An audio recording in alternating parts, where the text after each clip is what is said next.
Man, responsibility and manipulation, a whole bunch of shit that we taught each other, directly and indirectly. I'll say that there was toxic, very, very toxic on both sides, man. Toxic to a degree that I was not prepared for, but it taught me to be more aware. Fucked up my nervous system along the way, but I also did the same. I fucked up. I was projecting pain, she projected pain, but I learned to not be so trusting of people's words and watch what they do. Roll me, Mac.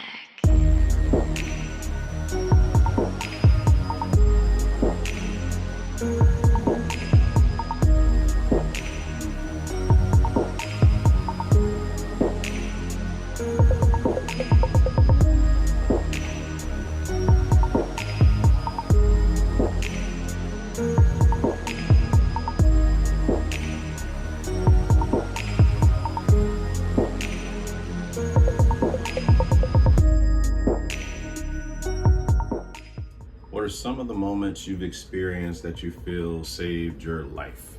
Okay. Well, moments that have saved my life. Opening up a book, the self-improvement. Open up my very first self-improvement book. Focusing on self-improvement certainly saved my life because my perspective was very negative at that point in time, and not negative towards others, maybe indirectly, but more negative towards me, as if I was not good enough, I was not human enough, I wasn't lovable, I shouldn't be here anymore. Mindset where I was in my life about between 2016 to about 2021. Yeah, about 2016 to about 2020. I would say I was on the verge of on a very steep decline in my life mentally. And what saved my life, honestly, therapy. In conjunction with opening my first self-improvement book. When I was in therapy, my therapist, my very first therapist, he suggested a book called How We Love. And amazing what it spoke about. It was like it knew me. And it's like, how do these people know? And that's what I love about psychology and mental health. You see those videos, for instance, in Psych2Go, it'll say 10 unhealthy 10 signs of an unhealthy relationship between a mother and a son. 10 unhealthy signs of an unhealthy 10 signs of an unhealthy relationship between a father and a daughter, and a father and a son, and things like that. And I was recognizing a mirror on a few of those things, and just realizing that I had to make change in me. And what therapy taught me was that I'm not able to change the people around me. I can only change myself. It was me trying to control every aspect of my life was trying to be controlled. And I was playing The Sims. I really was playing The Sims in real life. I was trying to pinpoint to control what that person does, what this person does, what they respond to. Not very trusting by any stretch of the word. I was not trusting. Both I wasn't trusting of others, and I wasn't trustworthy myself. I was self-sabotaging, and it was eye-opening to see it in therapy, to really have a mirror to yourself and recognize the things that I was doing. Now, granted, do I believe things were like people projected their pain onto me? Sure, but I have no control over that. I can control my response to it, but I'm not able to control exactly what they do. Everybody's in their own world. Everybody's directing their own film, but I had to focus on me and the part that I played in it, the enabler. I encouraged the behavior. I tolerated it. Therefore, I encouraged it. Therefore, I enabled it. Synonyms to me. For me. I'm not saying for you, whoever's listening or watching, but as far as me goes, if the behavior persisted, it was because I allowed it, some way, shape, or form. I stayed there, and I didn't walk away. I had a choice. I could stay, or I can walk away, and I chose to stay. And that is something that's true acceptance. And what I love about, again, opening up a self-improvement book, The Power of Now, by Eckhart Tolle, is that acceptance leads to peace. No matter what is going on, accept what it is. Basically, amor fati. Accept things as they are, not what you want them to be. And truth be told, if we knew the truth about the people we were around, I mean everyone, we probably would not, look at them the same. You know, some things are better left unsaid type thing, you know, just understanding like the crust of a motherfucker. And so we only know what a person presents to us. And that's something I learned in therapy. So therapy saved my life. Therapy shifted the way I was looking at things. Therapy prevented me from always feeling like everything's my fault. It's all about me. It showed me that ego. Now, there's that cocky ego, and I had a little bit of that, maybe a lot of bit of that, coming up in my 20s and probably teens, and some would say even now. But the ego that everything is my fault, that is the one that I had to get introduced to. I had to put that in words. I had to have a label to it so that I can heal from it. Reveal to Heal 101.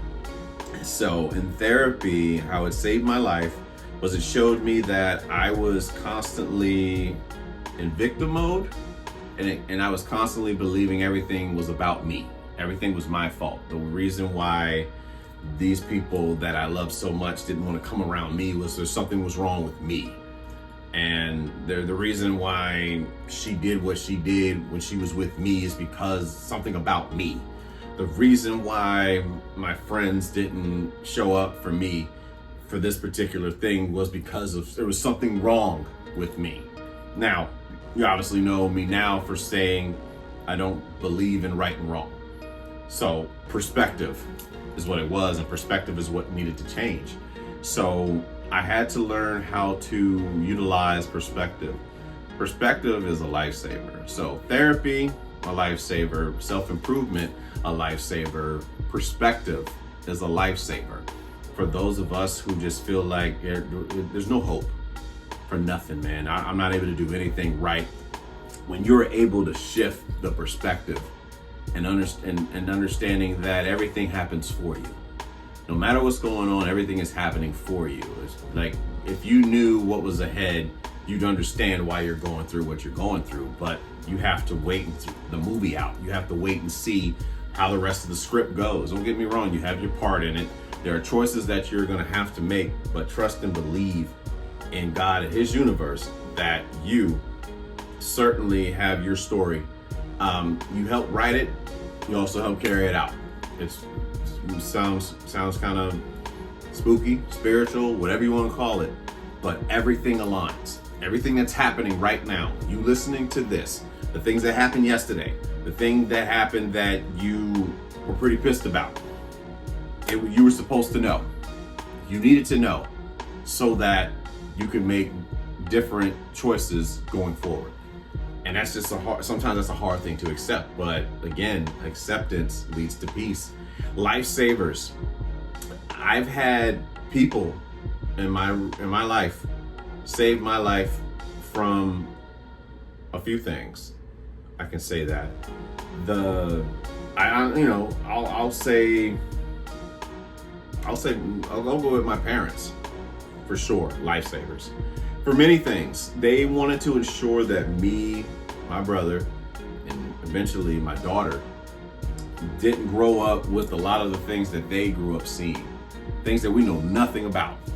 And they took us from wherever they came from and put them in a position to where they felt like it was safe enough to raise a family. Even if, we had our fair share of trauma still being projected on and stuff like that. That makes them human, it makes us human for doing so.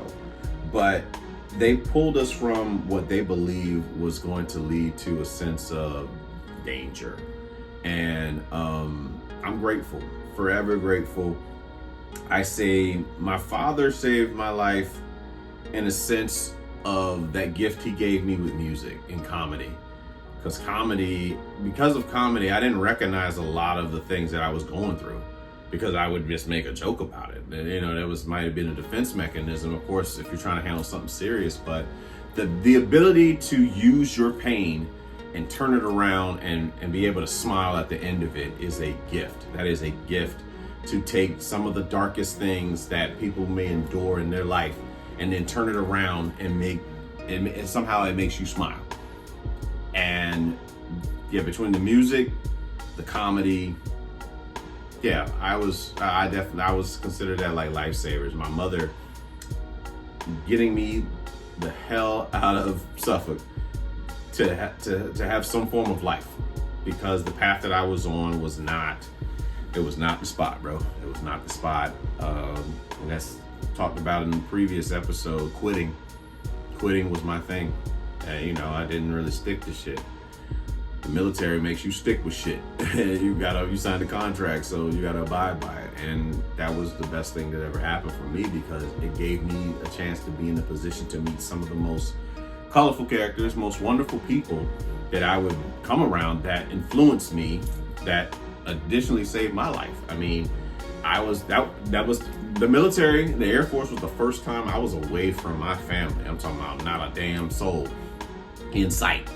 And I had to learn how to survive without the family as a crutch, instead of, running home to mommy anytime you got afraid of something.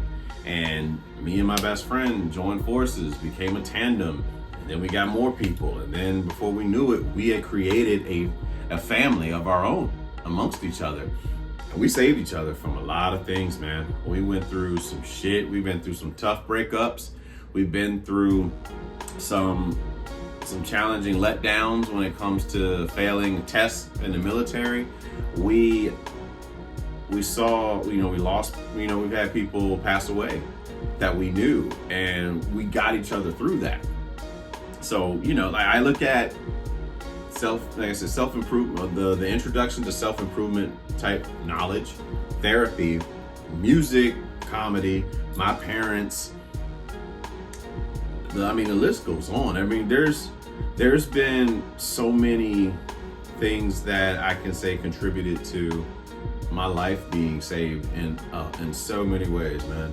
So many ways. There's been times where I was supposed to, I tell you, and I'll share this with you, a lifesaver. My life could have changed dramatically in a Food Lion back home in Chesapeake, near Chesapeake Square Mall. There was a Food Lion, right, growing up. And I don't know why I was doing it. I think the people I was around, I saw them taking stuff out of Food Lion, right? So there's this kid working there. He was in high school, maybe, or just graduated, whatever. And I think I've shared this story before, but my life would be totally different on some stupid shit that I put myself into. But I was 14 years old, and I was trying to steal a box of condoms from Food Lion. And the guy came up to me and he was like, "Give me the box, man, I won't tell your mom." You should have seen the fear in my face, like, damn. It wasn't even, and as crazy enough as it sounds, I wasn't necessarily worried about going to jail yet or being arrested. I was worried about how I would look, how I would make my mom look in that store.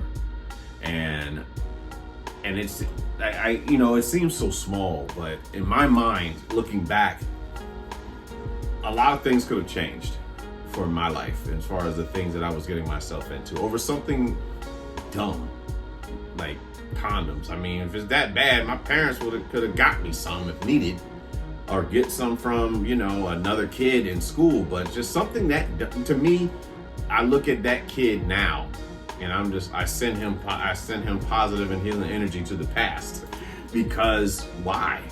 Just why would you do that? Why would that be it? And I also want to attest to some people I refer to as like very, very close friends to me, and just going through the storm of what we all had to endure together in our individual relationships that they had, like I said, that they had with me. You know what I mean? Whether it's from from Air Force and the military, whether it is we're getting cool after high school and then realizing that people actually care about you. You know what I mean? Or just coming across a lot of people with just kind spirits, for real, like genuinely kind-hearted people, and then you see them fall for like people that just don't value them, myself included. I would do the same thing. We all were going through situations where we kept chasing that what did not value us, that what did not want us, that what did not love us, because that seemed normal. Something about that felt familiar to us, and we kept going towards that. But I'm talking about life-saving. There's one time where I almost got hit by a car leaving Castlewood in Burbage Grant, and I was riding my bike. I think I had headphones on, and sure enough, that lady hauled on them brakes so fucking hard, man. But I was about to fly. I was about to be Kobe Bryant trying to jump over a car. But it happened so fast. But I remember being so jittery. I remember going around to the car. As a teenager, ma'am, I'm so sorry. I'm sorry, and just repeatedly apologizing. And I mean, there's a list of things I could think of that just really saved my life. There were people that I'm no longer in contact with that were there in clutch moments. We were there for each other in clutch moments, and I'll forever be grateful for that. And I don't want, if they ever were to see this, know that it was well appreciated.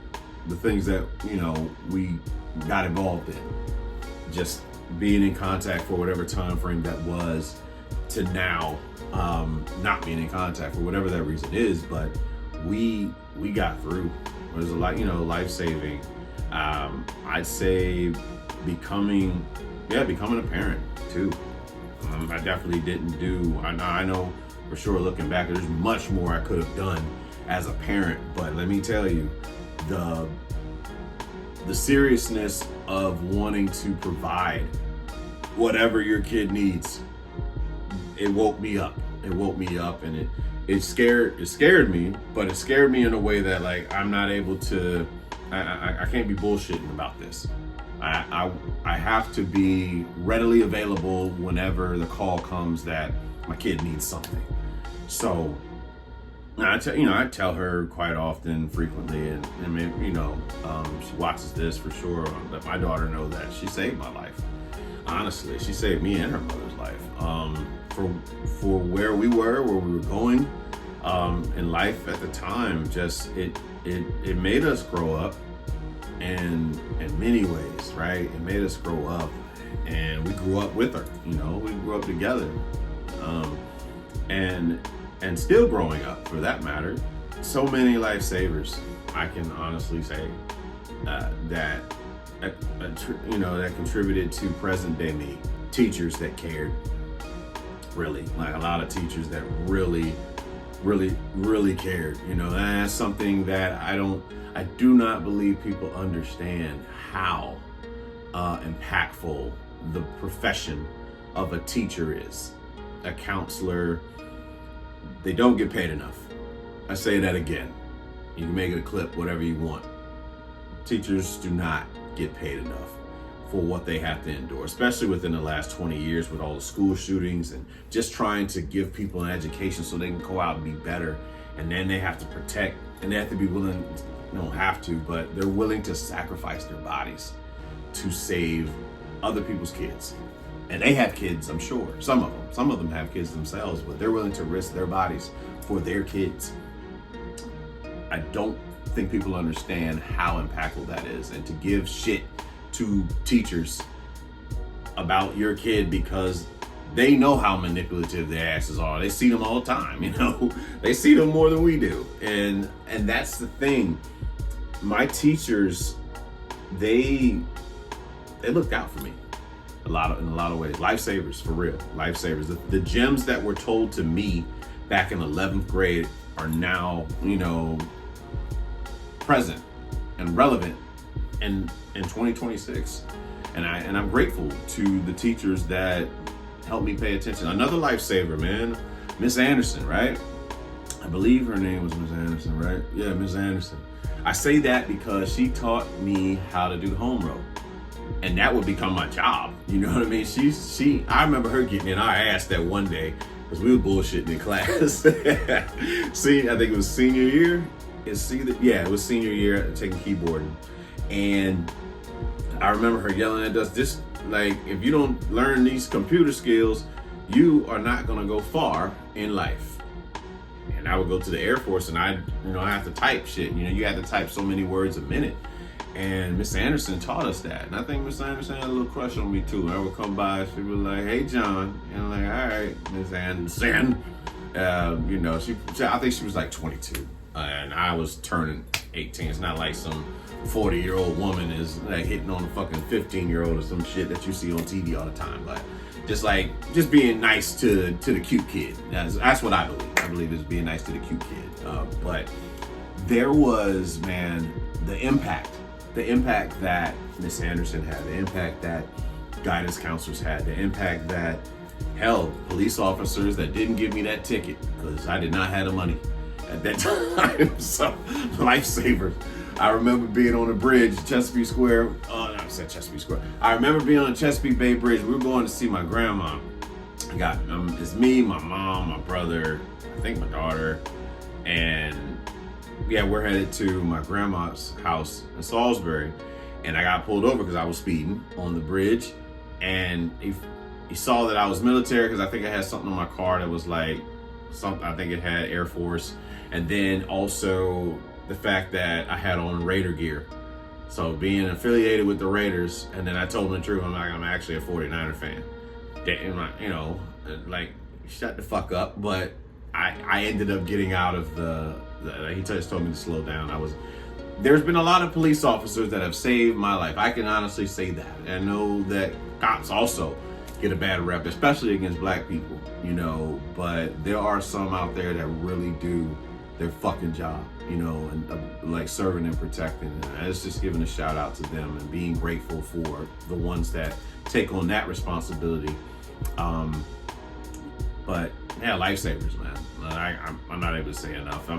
I'm sure I'm leaving out a lot of lifesavers, but I want to say, as a group, I appreciate you all.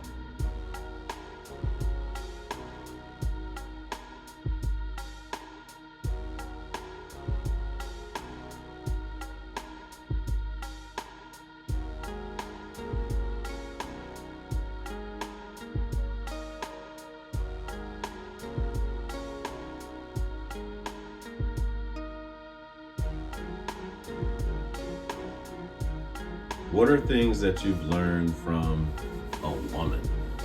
Yeah, so many things, man. So many things that I learned from a woman. I'll start with the woman that I say the most from early on in life, and that'll be, my mother. What she taught me, she taught me how to wash dishes. I would become the dishwasher. How to wash clothes. Yeah, how to wash clothes. Take out the trash. So, be productive, like little things, you know what I'm saying? Like learning to understand how to be like the man of the house. Little stuff. I remember being pissed off. Me and my cousin Brandon, like, man, why the fuck we gotta wash dishes? Or why we gotta take out the trash? And then it would all make sense years down the line. But she taught me manners for sure. Especially in public. We definitely played a role for the public and then come home and be just something else. But being out there, especially at church, she taught me how to be poised, right? Be poised. She taught me how to grind. Both my parents did, for that matter. But yeah, mom taught me how to drive. It wasn't it wasn't the most pleasant experience for her, I'm sure. But I learned how to drive with my mom. I learned how to pay insurance. I learned many things from this woman. Amazing woman to my life, man. I learned comedy. I learned Lucy. I wouldn't have learned about I Love Lucy without my mother. That was our thing. And to this day, I have I Love Lucy Sundays where I will make time to watch either entire episodes on DVD or like I created a YouTube section to where I watch nothing but I Love Lucy clips. And it's just that feeling of being, a kid that had no worries.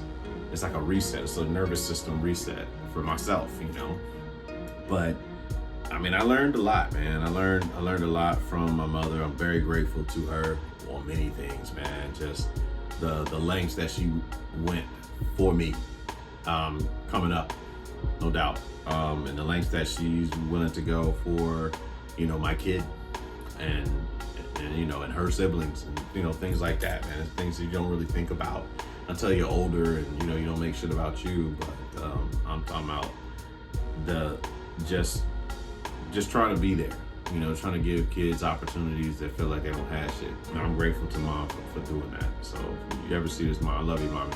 But things also that I've learned, things I've learned from women that I've met in my life. I have learned the power of expression. Yeah, the power of expression. I had the joy of growing up in the church, and I got to see somebody that I knew very closely, a best friend, being able to lead the flock for like our youth, like ministry type thing that we had. And I've never seen somebody so, at our time, so young, be able to express her thoughts, emotions, and feelings so eloquently the way that my best friend did. When we had to do like the youth ministry thing, it was inspiring to me. And I honestly, back then, I was so caught up into myself. I was like, man, there's no way I could ever do that, And expression.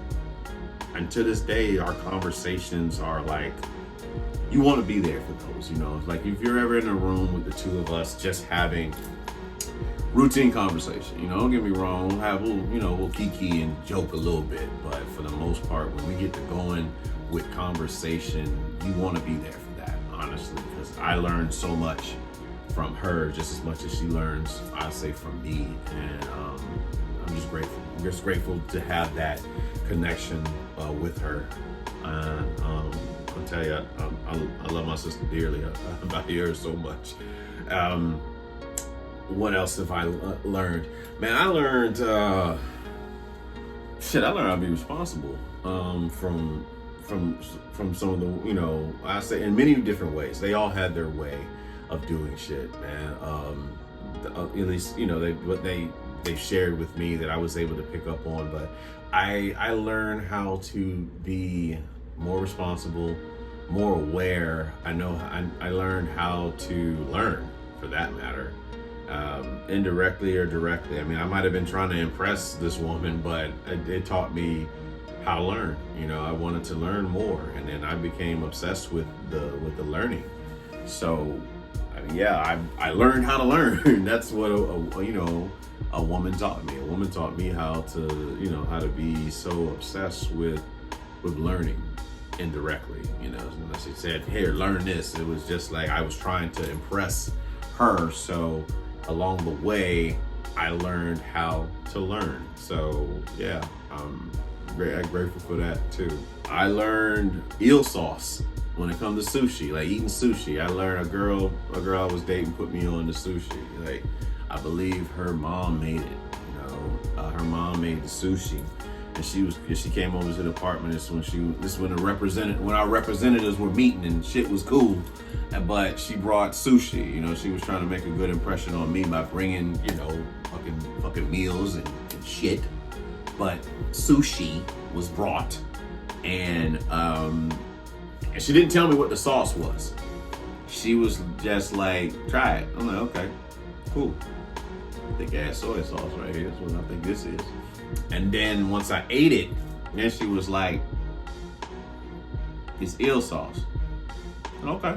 I didn't have like a eel, nigga. Like, what the fuck? You know, I didn't have that type of response to it. It was just like, man, it's good. I want this every fucking time. Every time I eat sushi, this is what I want. I'm basic with the sushi. Tuna, spicy tuna, salmon, spicy salmon, and sometimes some other shit that I'll see other people try. But, I mean, she practically put me on. No joke. Fried Oreos put me on. Yep, I learned that. I learned fried Oreos through that woman I was seeing. And really, like, man, responsibility and manipulation. A whole bunch of shit that we taught each other, directly and indirectly. I'll say that. There was toxic, very, very toxic on both sides, man. Toxic to a degree that I was not prepared for, but it taught me to be more aware. Fucked up my nervous system along the way, but I also did the same. I fucked up, I was projecting pain, she projected pain, but I learned to not be so trusting of people's words and watch what they do more so than what they say.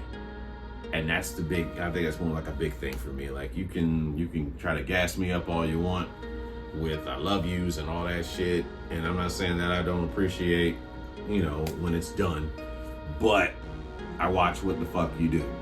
And when I watch what you do, a lot of times it's like, I don't believe what you say, depending on what you do. And, I learned creativity, and I learned creativity from a young lady that came from me, for that matter, my kid. Like, to see how creative this young lady is, it's like there's not enough words to describe how proud I am as a father of watching her just be creative on various things, no matter what that is, whether that be singing, dancing, bakery, doing hair, fashion, you know what I'm saying? All of it, comedy, you name it, she's amazing, hands down. I love you, baby. Hell, I learned comics. Honestly, another thing, indirectly, I was dating a young lady and her son was really into comics. So, I mean, I didn't realize that I had a liking for like comic movies, but eventually that became our thing, me and her son. We would look forward to going to comic movies that came out. We wanted to be there. And I was like, I had to be there. I wanted to take part in those moments, and it felt good. It felt good to like be a part of that movement that was going on. It's one of those things like you had to be there. You know what I mean? Like, to see the build up, to sit there after the credits, to wait for the next movie, the build up to that movie, go see that movie, wearing a shirt for it, and all that stuff. Like little things. of the people that you enjoy, you know, and spending your time with, you know, having that. So that was something I wouldn't have watched. I definitely wouldn't have been into comic movies had it not been for who I was dating at the time and the things that we did together with her son, who was crazy about comics. So that's something I can say was, you know, I've learned that from a woman, and that's something I'm really into now. Like I would not be as big of a Hulk fan had it not been for that scenario that I went through, you know. So yeah, that I learned. Oh man, I learned strength from the women of my family, the women of this family where I come from. Some of the most creative, some of the most witty, some of the most strong, and not just in the sense of, you know, being strong black woman type thing, but just the mental strength to withstand a lot of things, to take care of kids, ensure that, you know, you do these things for them and, you know, provide these things for them, looking after us during the summers and all kind of things. You know, I can honestly say I learned from, you know, the women of my family, and even seeing the little cousins that, you know, little female cousins, now them being adults, young women themselves and becoming young mothers. Same thing, you know, you had something good to learn from. The only issue I got with some of the women of our family is some of the men that they choose, but I digress. That's a whole nother ball game. I just believe you are far more valuable than what you're enduring from the males that you've chosen to have relationships with. That's just my stance on that. I stand by that. I've learned kindness, man. I mean, I'm talking about supreme kindness, man. Of some women that I've come across in my life have definitely taught me kindness. They taught me how to love in a way that I hadn't experienced before, in a way that I hadn't seen before, in a way that I didn't even know how was even possible or to do. And the level of forgiveness for some of them, the universe is going to look out for that type of spirit for the rest of their life, whether they know it or not. And that's the thing, you know, of seeing that, for somebody to endure so much yet still project that kindness. Because most people are quick to, you know, retaliate, ready to, you know, burn the fucking world down, but they still stay firm within being kind. Might have stronger boundaries, like might not go around, you know, people no more, but to still have that kindness that they give, you know, to people. And you know, it's not an act, that's just the character that they choose to have. So it's much appreciated. But I mean, I know I've said more than enough right now. I'm sure I could go on for hours on end about the things that I've learned from women and I would say for my mentors, you know, Brene Brown, Carol Dweck, Ayanla, yes, Ayanla. There's so, like I said, there's just so much that can be said about what was learned from the women I've came across in my life, but I'm gonna end it there.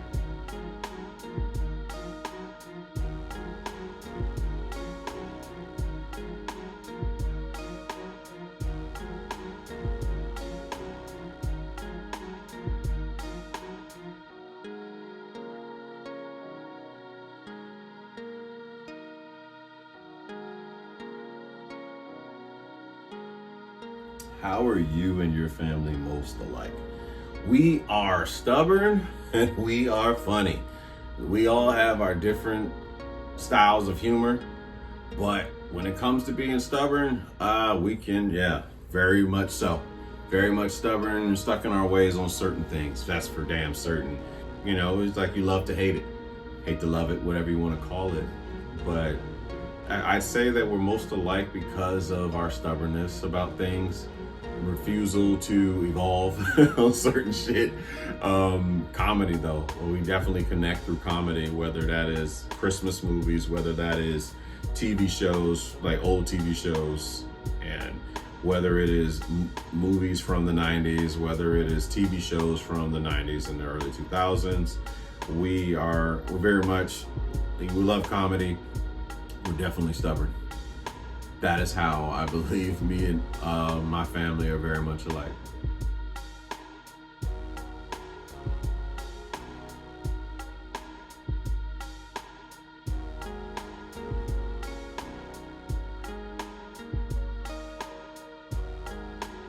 Why do you love music? I love music because it's so free.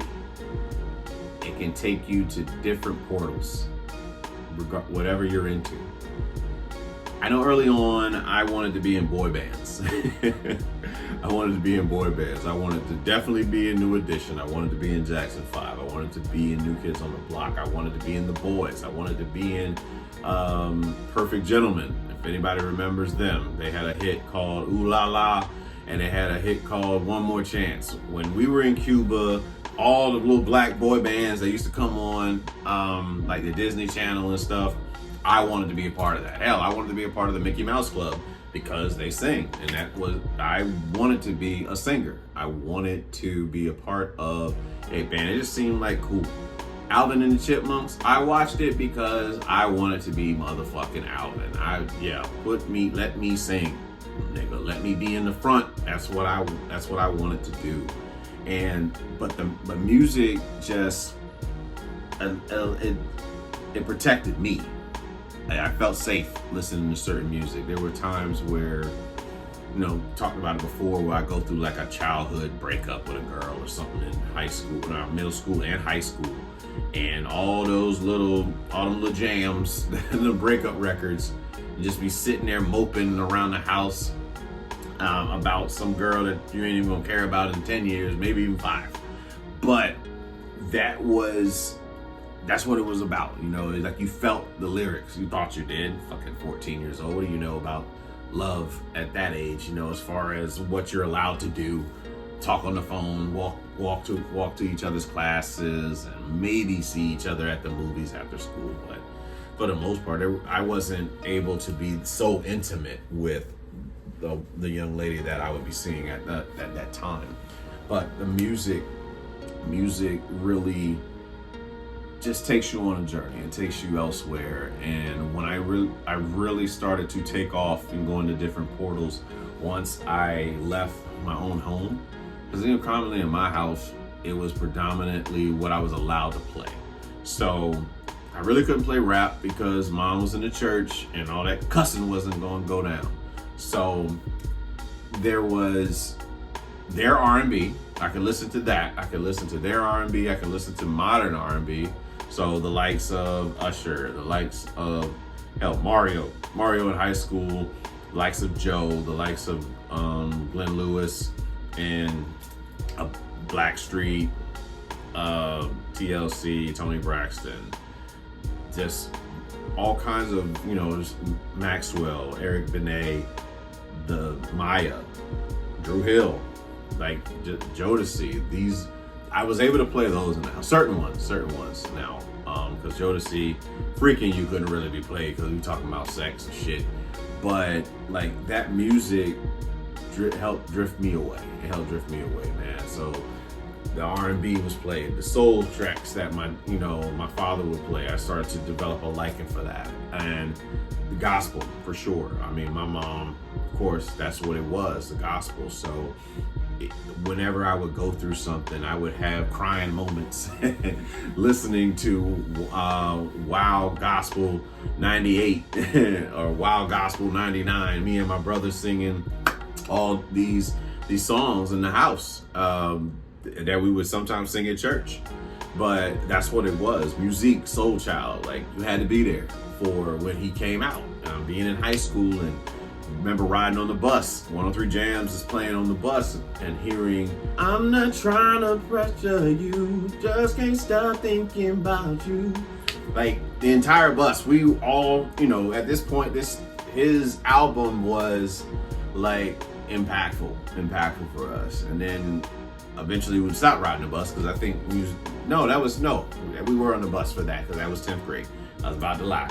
10th grade, yes, it was 10th grade when Musique came out. I remember singing Love for some girl. I forget what it was. I remember singing Love, but it was, music is just freeing, man. Like it doesn't require anybody for you to feel the emotion of the music. It doesn't require anything. Listening to songs about relationships, listening to party records, listening to stuff made for the gym, stuff made for getting ready for the club, stuff getting ready for work. I used to listen to Earth, Wind, and Fire. That's the Way of the World album before, going to school. That was my thing. I would iron clothes. I wake up early enough because mom would always tell me to iron my clothes at the beginning of the week because that's what she would do for her uniforms. I was a procrastinator, and I used to wake up and I would iron my clothes while listening to That's the Way of the World and Shining Star, and then Reasons. Those are the only three like Earth, Wind, and Fire songs I knew at the time. And so I would play those very same three records. Anytime something else would play, nope, hit it back. Used to be able to program the CD, be like, nope, tracks 6, 7, and 10. That's it. So 6 was Shining Star, 7 was That's the Way of the World, 10 was Reasons. And I think so, right? I don't know. Whatever that CD was, that's what the fuck I believe it was. But like Boys to Men, all boy bands, even the pop stuff, I wanted to be a part of that. I love that. That's probably was my guilty pleasure because I grew up around a lot of people that were really into hip hop and R&B, and you might get slugged for liking Britney Spears or NSYNC, Backstreet Boys or something like that. But I listen to everything. There used to be, dating myself, there used to be this music program that would come on in the morning with wiggly ass lines. It was The Box, right? The Box would play some of like everything. It would play some of everything. But that was the first time that I heard Eminem's My Name Is. I was watching The Box in the morning. I remember seeing My Name Is by Eminem, and I also remember seeing Real Fly for a White Guy record. Give it to me, baby. And I remember hearing it in the hallway. and just remember it just being like a song of its time. We would just say it would be funny, not because we actually into it, almost like making fun of it. Little kid shit, trying to act like you don't like shit, or like how you act like you didn't like Power Rangers. Meanwhile, every damn person on Power Rangers. But I digress. Music, I love it because there's something for everyone. Whatever you're into, man, and there's no right or wrong thing about it. You got people that love jazz, like they just like to kick back and really just listen to jazz. You got people that are really into trap music, whatever you believe trap music is, hip hop, underground hip hop, the traditional R&B, what I refer to as sex R&B, which is what a lot. Is like sex music infused with hip hop beats is what I believe the last 15 years have been. And I kind of, I hold on to what Steve Harvey was saying on The Kings of Comedy. If you don't have love, your ass is lacking. And like the love is not, I wouldn't hear the love in the music. It'd be a lot of like breakups and fuck a nigga type shit, like fuck him, and like breakup records for, like sending this message about breakups to these group of girls. Meanwhile, the people that singing them are in like relationships and stuff. Like Beyonce had everybody breaking up with their motherfucking boyfriend and husbands and shit. Meanwhile, she stayed with Jay-Z, Joe Camel looking ass. But it's just something that was funny at that particular time when the Lemonade album came out. But that's the impact of music. Music really just influences us. We feel that shit. Like we just believe it's ours. We believe the artist. We will defend people we've never met. That's why I love music. It's that damn powerful. You got people that were trying to defend R. Kelly. You got people that were trying to defend Chris Brown. People trying to defend whoever in music. And I don't want to just highlight them, but it's just two names that just came to my mind at that particular time. But that's what I'm saying. We don't even know these people, but we're willing to defend them and say they ain't do it. Based on what? I don't know them personally, you know what I mean? Or Michael, hell, my favorite, Michael Jackson. Being able to say, no, he didn't do it.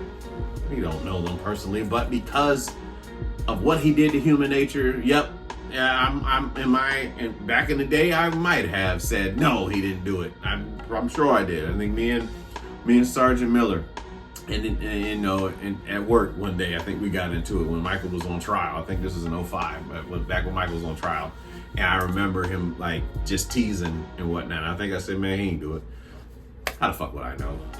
But that's what I'm saying. Human nature has that profound effect on me. The greatest song to ever be made for me. Now I can't speak on nobody else, but Human Nature. That's it. That's the one. That's the one for me. But I mean, I love music. I don't know what else to say. It's freeing. It allows you to distance yourself if need be. Nothing like seeing a teenager with headphones on, ignoring their parents. I remember being that, sitting in the back seat. They got the radio playing, you got the headphones on, CD player, anti-skip button. Yep, anti-skip, dating myself again. No MP3 players, no iPods, no iPads, nothing. Just, anti-skip, and dare I say, cassette players. Until that tape, get fucked up, and that's it. That's all we had. Sometimes I used to hate that shit when the tape used to get stuck inside the boombox or the tape player. You'd be listening to a record and all of a sudden it sound like the Chipmunks singing your shit, and then you pull out the tape and all that damn tape is just all over the place, man. But good times, simpler times, humble beginnings is what we want to call that. But it was a joy. It was a joy to go through the music the way that I believe me and my peers did. They were around the same age. The things that we were able to witness, the music. Like I say all the time, like the prom music is horrible. It has to be. I don't know. Maybe Bruno might have saved prom for some people.